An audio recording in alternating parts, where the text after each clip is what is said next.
Hi, welcome back to the shop. I ran out of videos that I had from the old uh, YouTube channel that I had, so I have to make some new stuff.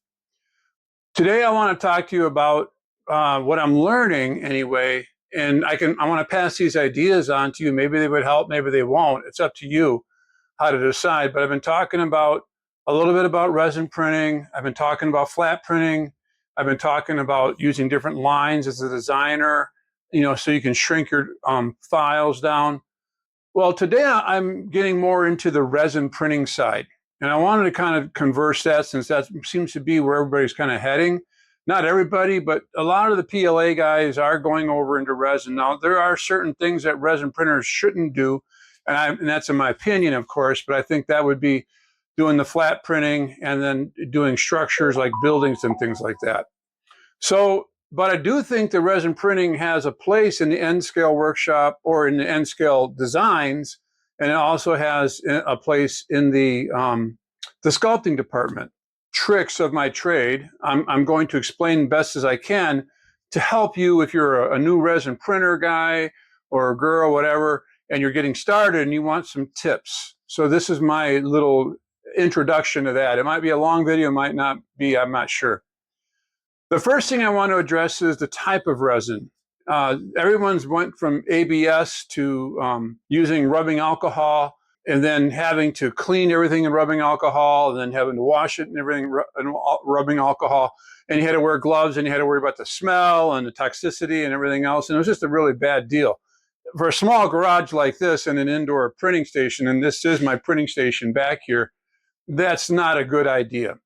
So I went to water-based resins right away. And my favorite water-based resin, I haven't really tried many others, but I do like Iligu because it does match the printing settings for this printer, which is an Ultra 5 Mars.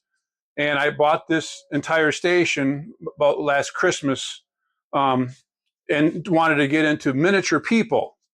And that was the reason why we bought it, so we could have miniature people and start selling miniature people along for the N scale people, along with our buildings. And we thought they were really cool. Anyway, so the print resin that I use is Ligu, and I like water-based. That's why I bought the monitor. The monitor's not on right now. It doesn't need to be because I know this is all safe. But I use water-based resin for a lot of reasons. One, it's cheap. You don't have to buy the alcohol. Buying alcohol and buying vats of it can get real expensive. It's safe. I can touch it with my hands if I want to, which you shouldn't. You should wear nitro gloves like that I have back there. But it is a little bit toxic, but not as much. It has no smell hardly at all. I've tested it out with an air monitor. I guarantee you that that air monitor never gives off when this thing is printing. I know for a fact. I've done too many of them. All right. And the other nice thing about resin printing, I can walk back over to my garbage can. I can grab my spray bottles, which are full of water and not full of alcohol. And I just rinse off my build plate, take some paper towels from underneath there, clean it off, and I'm done. The build plate's clean. If I need to put some more stuff in the vat, when it comes time to cleaning out my vat, I just put it into this little tray right here. I put the funnel in like this with a filter, and then I pour my resin in, scrape off the rest of the vat, walk over to the same garbage can that's in the shop that's closed with a closed garage door, and hit it with my water, and it's done. I just have to just wipe it down, and it's ready for another print. So that's my one suggestion to you, is to use water-based resins. Now, they make a clear water-based resin also, which is like a plant polymer that's back there. I've used that for my fiber optic tips, and it is fantastic. I've used it for displays even. Matter of fact, I'm going to pause the video and get one that I'm working on right now that I really think is really cool. This here is a base. I'll bring it up closer. This is a base that I printed.